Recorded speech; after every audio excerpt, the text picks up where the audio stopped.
আমাদের জীবনে এমন কিছু সময় থাকে যে সময়টা শুধু কষ্টের মধ্যে দিয়ে পার করতে হয়।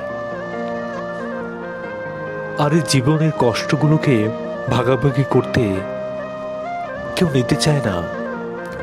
যদি আমাদের জীবনে সুখ আসে, তাহলে এই সুখগুলো ভাগাভাগি করতে আসে এবং সুখের সময় অনেকে আমরা পাশে পাই, আমাদের সাপোর্ট করতে আসে এবং আমাদের সুনাম করবে। কিন্তু যখনই কষ্টের মধ্যে দিয়ে আমরা পার করি জীবন, তখনই কেউ পাশে থাকে না।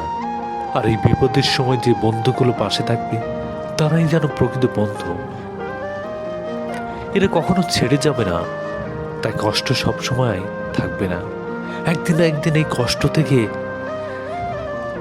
কষ্ট জীবন থেকে হারিয়ে যাবে, সুখের সন্ধান পাবো। আসলে কষ্টের বিনিময়ে সুখ আসে, এই আশা নিয়েই যেন প্রার্থনা করে যাচ্ছি আর চেষ্টা করে যাচ্ছি। যখন সুখ আসবে, তখন আমার কষ্টের সময় যায় বন্ধুরা পাশে ছিল, তাদের আর কখনোই ভুলবো না, তাদের মনে রাখবো চিরকাল।